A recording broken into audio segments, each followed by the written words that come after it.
Alhamdulillah, tidak terasa sudah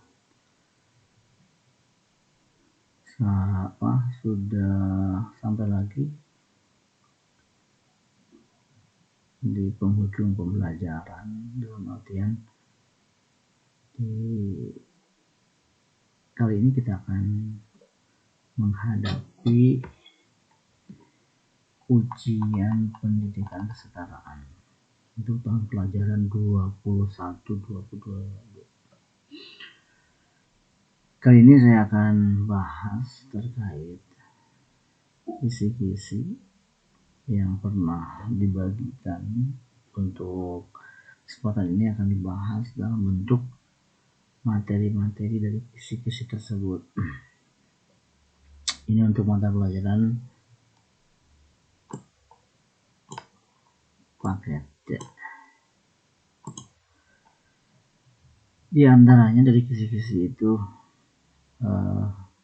membahas tentang pengertian ekonomi, yang mana ekonomi ini berasal dari bahasa Yunani, dari oikos dan nomos atau ekonomi, yang berarti oikos itu rumah tangga atau keluarga, sedangkan nomos aturan.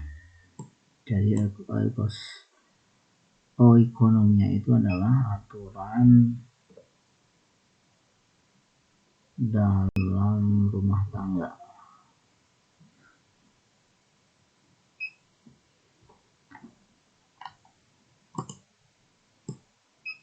Selanjutnya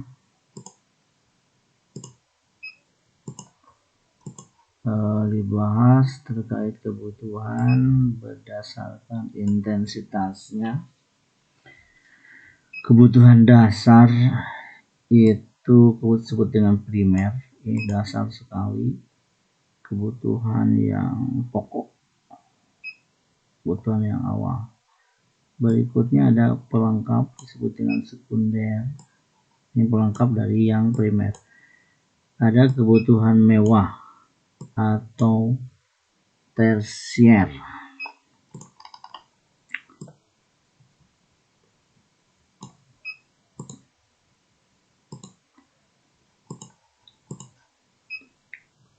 Selanjutnya ada istilah kelangkaan.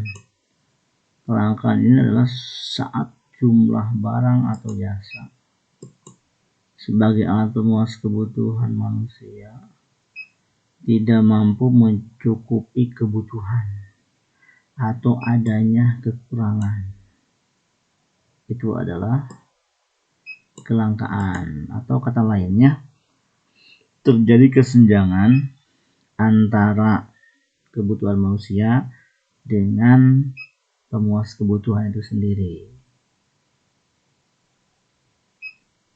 Karena memang kalau kebutuhan itu tidak terbatas, sedangkan alat pemuas kebutuhan adalah terbatas adanya.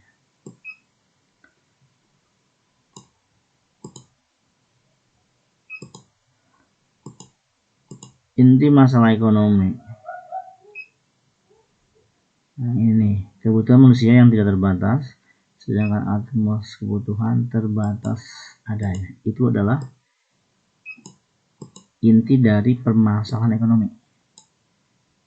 Tadi itu ya, kelangkaan, kebutuhan manusia yang tidak terbatas, sedangkan alat kebutuhan manusia terbatas adanya. Selanjutnya akan membahas terkait pelaku ekonomi. Pelaku ekonomi ini diantaranya ada rumah tangga konsumen. Rumah tangga konsumen ini adalah sekelompok orang atau badan yang melakukan kegiatan konsumsi. Itu disebut dengan rumah tangga konsumen. Berikutnya ada rumah tangga produsen. Rumah tangga ini yang menggunakan faktor produksi untuk memproduksi. Jadi orang atau badan yang menggunakan faktor produksi untuk memproduksi. Selanjutnya ada rumah tangga pemerintah. Rumah tangga pemerintah ini adalah produksi barang atau jasa dalam rangka memenuhi kepentingan publik. Itu rumah tangga pemerintah. Berikutnya ada rumah tangga masyarakat luar negeri. Kegiatannya menghadirkan ekspor dan impor.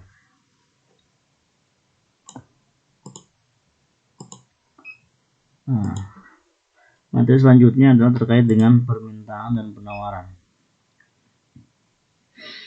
Permintaan ini membahas terkait faktor permintaan. Faktor-faktor yang mempengaruhi dari permintaan. Satu, harga. Ini sangat mempengaruhi.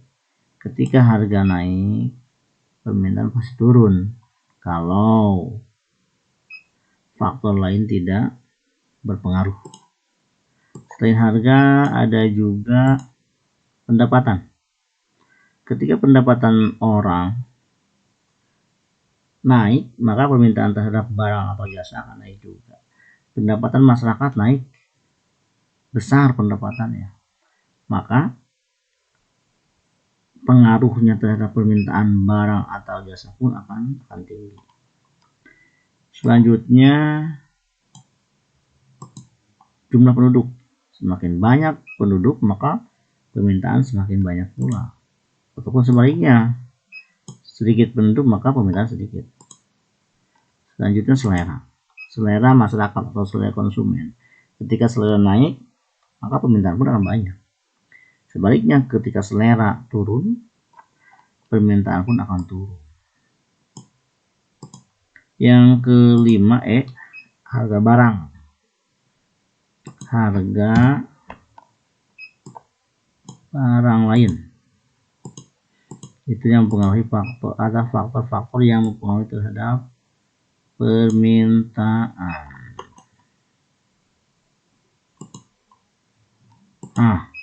Selanjutnya dari permintaan ini akan dibahas tentang fungsi permintaan. Dari fungsi dari rumus matematiknya. Contoh misal, diketahui fungsi permintaan QD sama dengan 4-2P. Dari rumus ini atau dari fungsi ini, kita akan membuat sebuah kurva. Nantinya kita akan membuat sebuah kurva.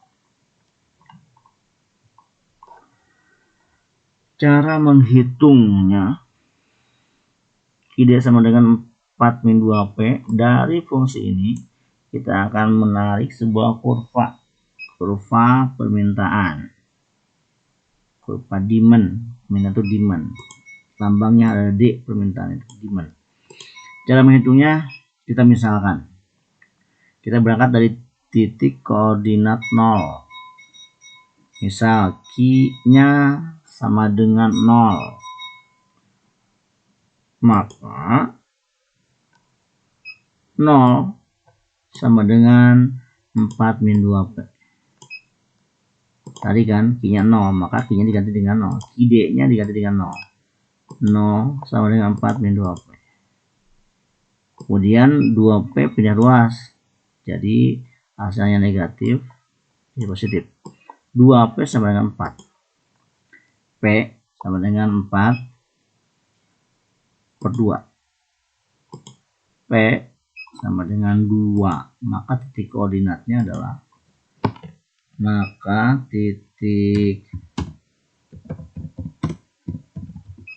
koordinat yang pertama yang kita dapat adalah 0,2. 0-nya untuk garis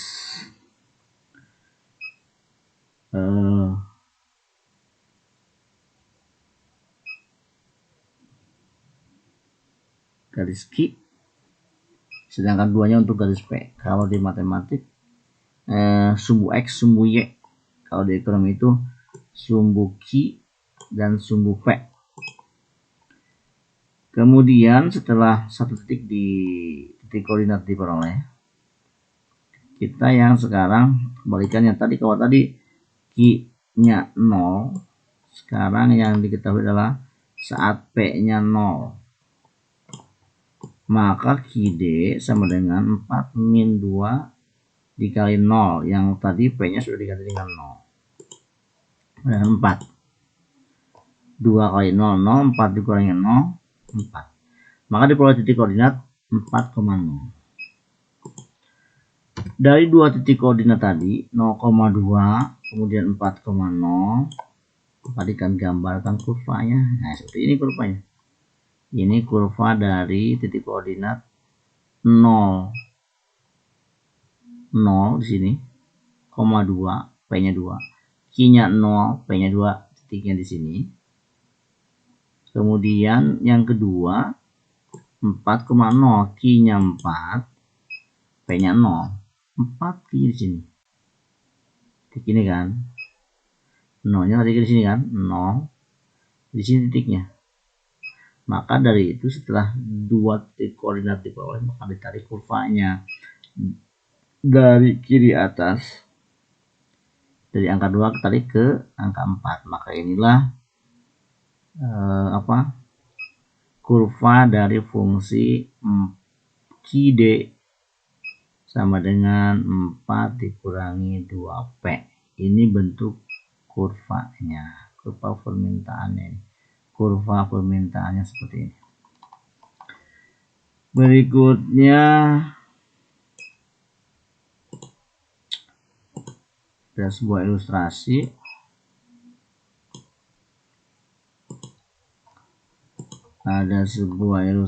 Harga minyak goreng saat ini melambung tinggi di Indonesia. Keadaan ini membuat pusing rakyat kecil. Harga dari minyak goreng tersebut terbentuk atau terjadi saat posisi permintaan dan penawaran jumlahnya sama. Maksudnya gini, saat permintaan misal di angka 10 dan penawaran pun di angka 10, maka itu terjadinya harga, sepakat harga. Ketika permintaan 10 kemudian penawarannya pun 10, maka terbentuklah harga. Selanjutnya bahas tentang macam-macam badan usaha. Macam-macam badan usaha. Satu diantaranya perusahaan perseorangan. Usaha perseorangan adalah suatu usaha yang dimiliki, dikelola, dan dipimpin oleh seseorang yang bertanggung jawab terhadap risiko dan kegiatan perusahaan. Yang berikutnya CV adalah merupakan suatu persekutuan yang terdiri dari beberapa orang yang berusaha dan beberapa orang yang hanya menyerahkan modal saja. Selanjutnya ada firma, adalah berusaha yang didirikan oleh 2 orang atau lebih dengan menggunakan nama bersama. Selanjutnya ada perseroan terbatas atau PT, adalah berusaha yang modalnya berupa saham-saham.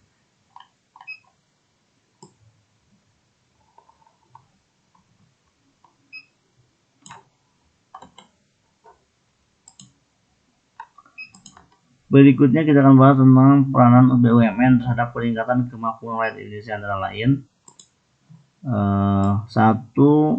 Melakukan kegiatan-kegiatan ekonomi, terutama bidang-bidang usaha yang kurang menarik bagi swasta.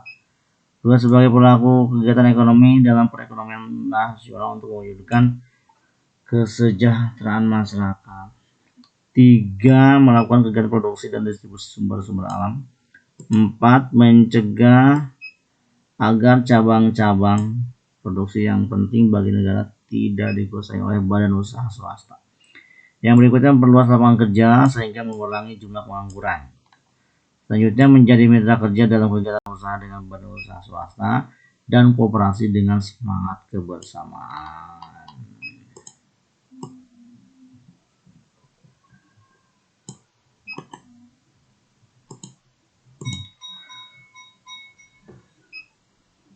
Berikutnya dibahas terkait unsur-unsur manajemen. 1. Market atau pasar. 2 money atau uang, 3 materials atau bahan, 4 mesin, 5 method, 6 men atau manusia. Itu unsur-unsur dari manajemen, unsur-unsur manajemen.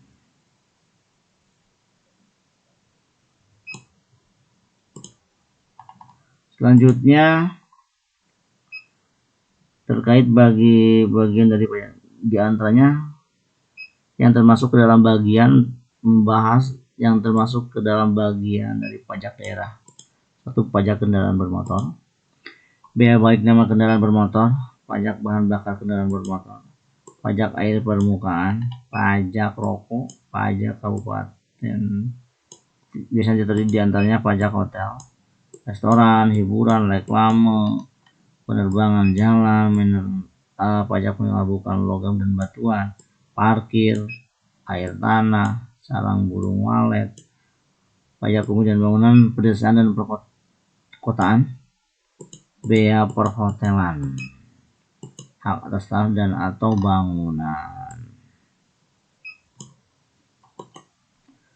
Oke, berikutnya tujuan dari kerjasama internasional. Pertama, mempererat persahabatan. 2. Menciptakan perdamaian dunia.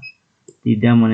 Meningkatkan pertumbuhan ekonomi. Selanjutnya 4. Memperluas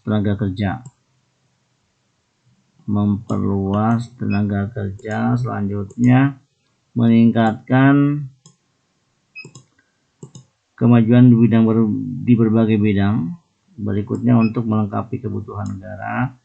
Terakhir untuk mencegah terjadinya konflik. Itu tujuan dari kerjasama internasional.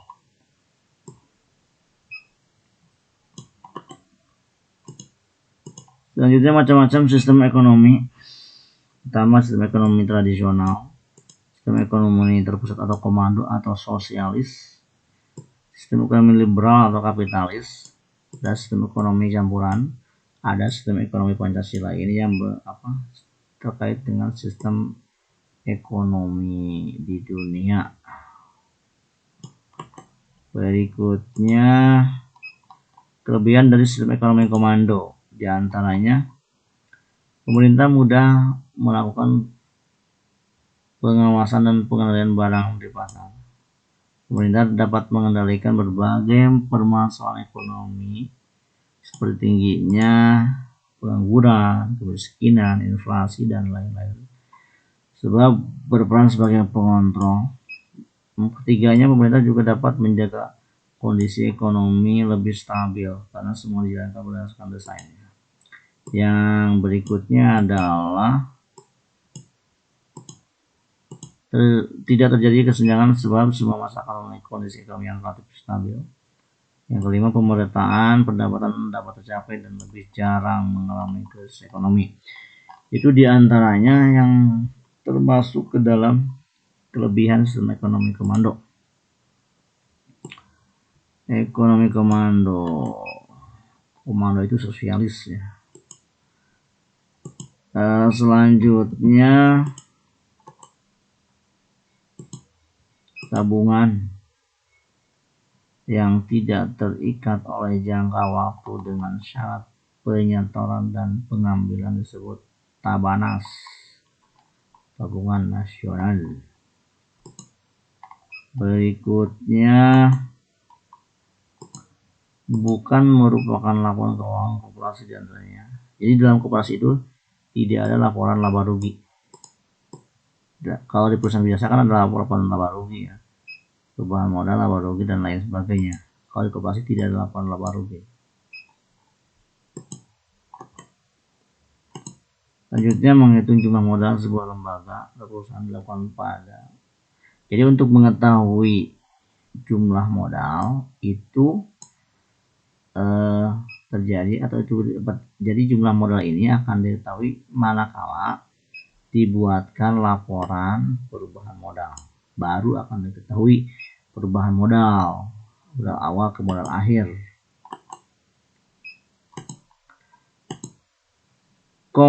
Selanjutnya ada materi komponen pendapatan nasional. Di antaranya kita lihat ada gaji pekerja, pendapatan sewa, bunga neto, keuntungan perusahaan atau profit. Oke, selanjutnya ada yang disebut dengan pertumbuhan ekonomi. Pertumbuhan ekonomi ini adalah peningkatan produksi barang dan jasa ekonomi dari satu periode ke periode lainnya. Itu adalah pertumbuhan ekonomi. Baik, berikutnya. Nah, ini kita akan bahas terkait akun kunci. Ini adalah merupakan kunci dasar, langkah awal ketika kita akan menjurnalkan suatu data transaksi. Di akun kunci itu ada 5: harta utang, modal, pendapatan, dan beban. HUMPB. Saat harta bertambah, maka debit. Utang harta bertambah di debit. Maka ketika harta berkurang, kebalikannya, harta bertambah di debit. Ketika harta berkurang, ketika harta bertambah debit, harta berkurang kredit. Ketika utangnya bertambah di kredit, berkurang, kebalikannya debit. Saat modal bertambah kredit, berkurang di debit. Ketika pendapatan bertambah kredit, berkurang di debit, sama kayak yang atas. Terakhir, utang beban bertambah di debit, berkurang kredit. Ini adalah akun kunci yang nantinya dapat mempermudah ketika kita menjurnal, membuat jurnal. Contohnya misalkan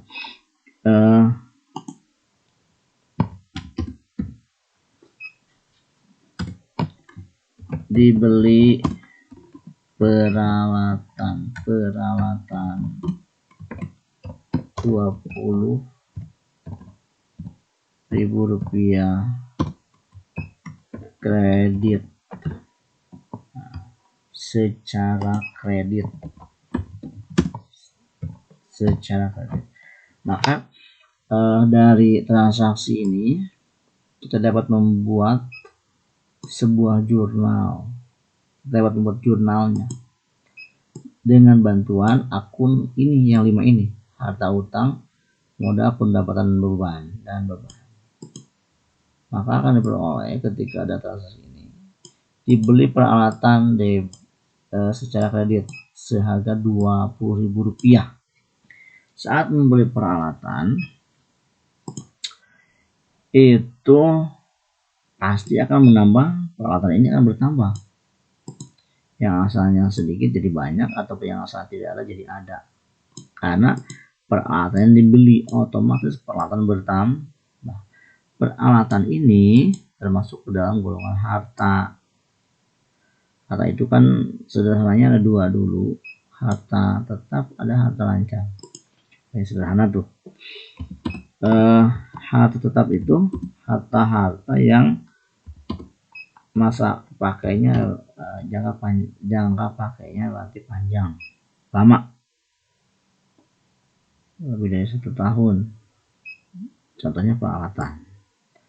Saat tadi rumusnya, ketika harta bertambah di debit, harta berkurang di kredit. Maka ketika dibeli peralatan, ini peralatan adalah harta. Berarti ketika harta bertambah di debit, berarti ketika dibeli peralatan 20.000 rupiah, maka yang pertama dicatat adalah peralatan debit sebesar 20.000 rupiah. transaksinya ini secara kredit. Ketika kredit berarti kita nggak bayar. Ketika kita transaksi atau membeli tidak langsung bayar, berarti kita punya utang. Utang kita bertambah, ya, utang 20.000. Ketika utang bertambah di kredit, jadi diperoleh jurnalnya peralatan di debit, utang kredit. Itu salah satu contoh saat membuat jurnal umum. Berikutnya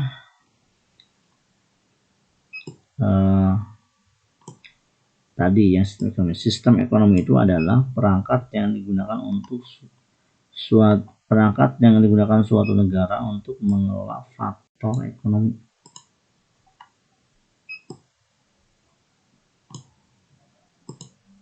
Oke, selanjutnya tadi nih permintaan dan penawaran. Permintaan adalah jumlah barang atau jasa yang diminta pada berbagai tingkatan harga. Itu permintaan. Sedangkan penawaran adalah jumlah barang atau jasa yang ditawarkan pada berbagai tingkatan harga.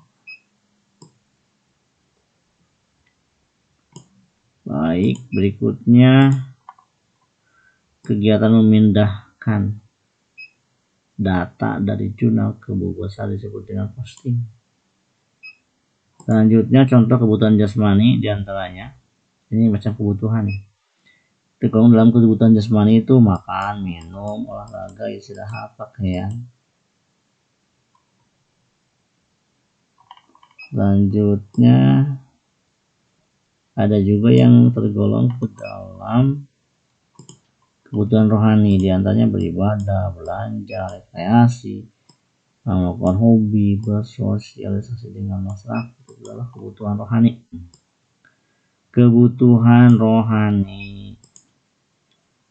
Masalah ekonomi modern. What, how, forum. Siapa, bagaimana, dan untuk apa. Apa, bagaimana, dan untuk siapa. Apa yang akan kita buat, bagaimana cara membuatnya atau cara produksinya, untuk siapa nantinya, gitu kan. Permasalahan ekonomi modern. Selanjutnya Bapak ekonomi dunia adalah Adam Smith. Bapak Koperasi Indonesia adalah Muhammad Hatta. Baik, berikutnya, nah ini tadi kelangkaan. Senjangan antara kebutuhan dengan alat pemuas kebutuhan disebut kelangkaan. Alat pemuasnya terbatas tadi itu kan, sedangkan kebutuhan manusia tidak terbatas. Tidak terbatas. Nah ini harta yang dimiliki perusahaan yang cepat dijadikan uang tunai, harta yang dimiliki perusahaan dapat cepat dijadikan uang tunai disebut dengan itu adalah harta lancar. Tadi harta ada harta lancar dan harta tetap. Berikutnya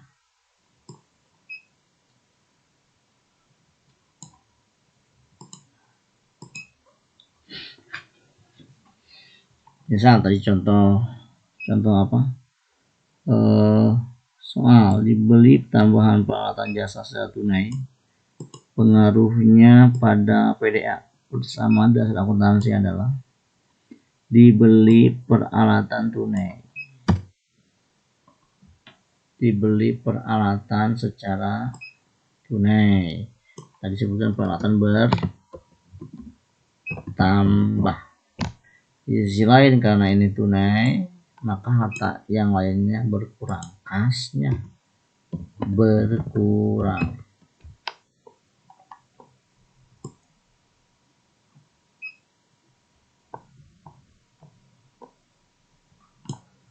Next, berikutnya misalnya ini adalah sebuah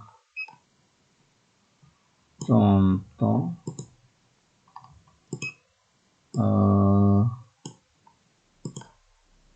ini salah satu contoh soal-soal keuangan.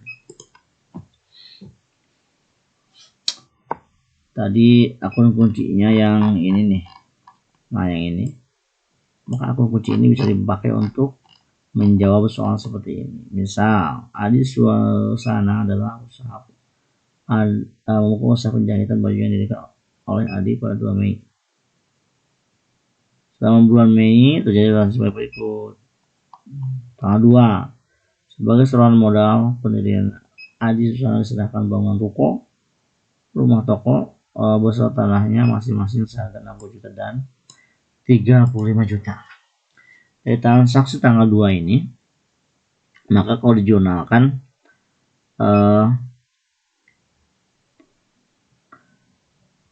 bangunan ruko debit 60 juta rupiah, kemudian tanah debit juga 35 juta rupiah. Kreditnya adalah modal. Jadi modalnya kredit 95 juta rupiah. Tanggal 6, Adi menyerahkan uang tunai sebesar 20 juta rupiah untuk tambahan setoran modal. Transaksi dari jurnal dari transaksi ini, Adi menyerahkan uang tunai, berarti uangnya bertambah atau kasnya bertambah. Hartanya bertambah, berarti kasnya bertambah, modalnya pun bertambah. Ketika kas bertambah debit, modal bertambah di kredit, dan selanjutnya pengerjaannya sama. Kalau menjurnal seperti itu. Begitupun kalau langsung masukkan ke dalam buku besar, misal yang tadi nih, Adi menyerahkan uang tunai 20 juta, maka di buku besarnya pun sama. Di kolom debitnya kas 20 juta, ini kasnya ada di kolom debit 20 juta, sedangkan modalnya ada di kredit, kolom kredit 20 juta. Baik, berikutnya posting tadi sudah. Posting itu memindahkan data keuangan dari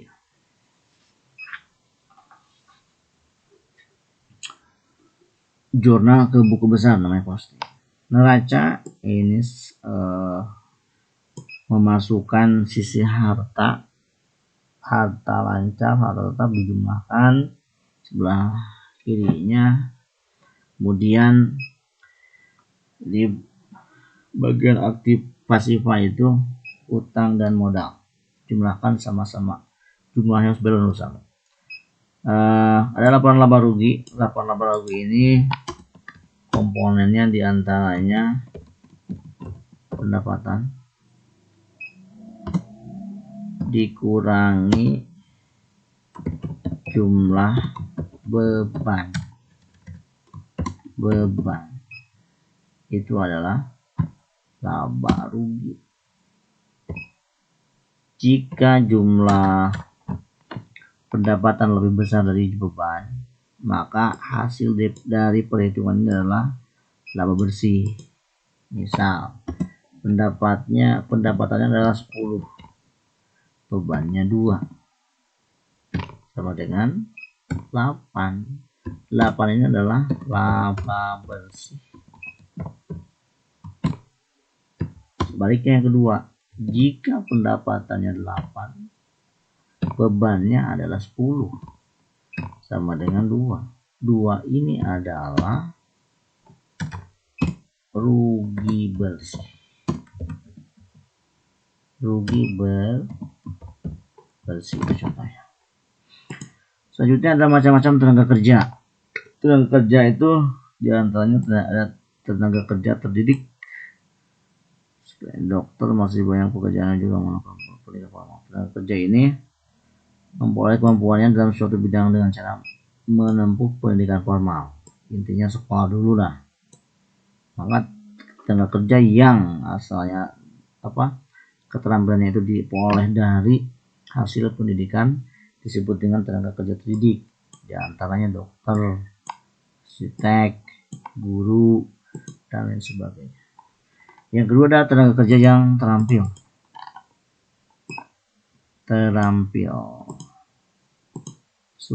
Contohnya itu supir truk, bus.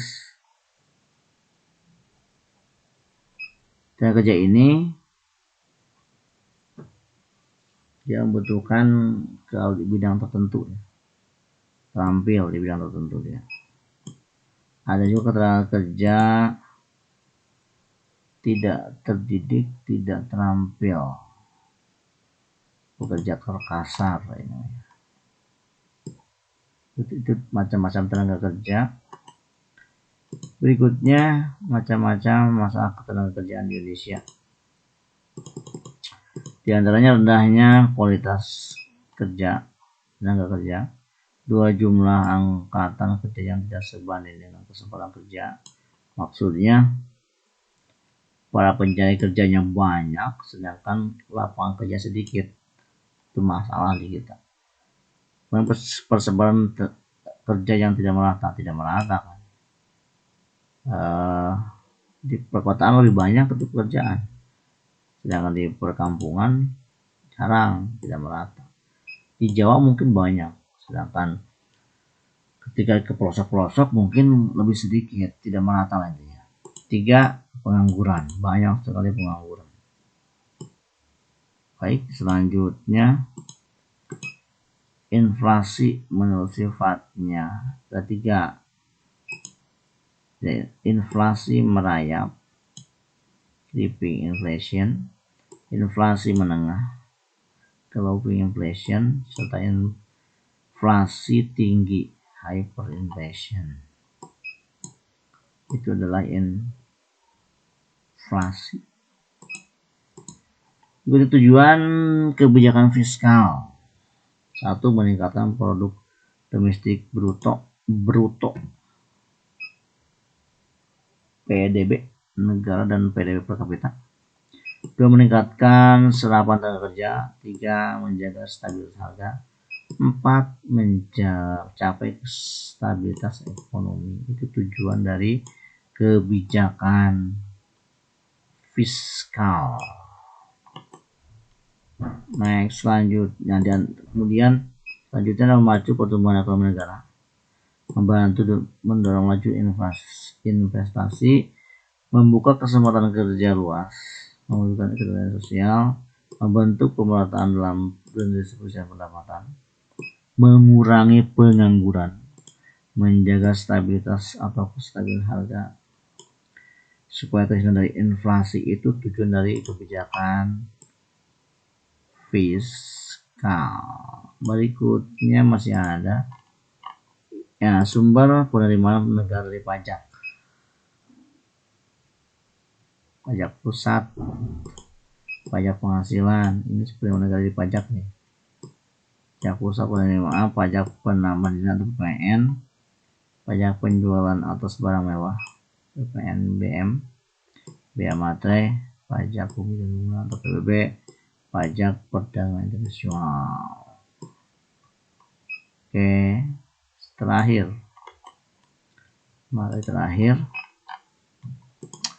macam-macam faktor penghambat perdagangan internasional, di antaranya kebijakan ekonomi dan politik internasional, perbedaan nilai mata uang, ada konflik besar di suatu negara, birokrasi yang bertele-tele, rendahnya kualitas SDM, selanjutnya organisasi ekonomi pada regional tertentu. Itu diantara faktor penghambat dari perdagangan internasional.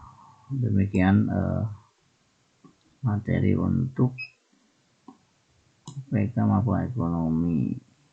Selamat mengikuti kegiatan UPK, semoga sukses. Terima kasih. Assalamualaikum warahmatullahi wabarakatuh.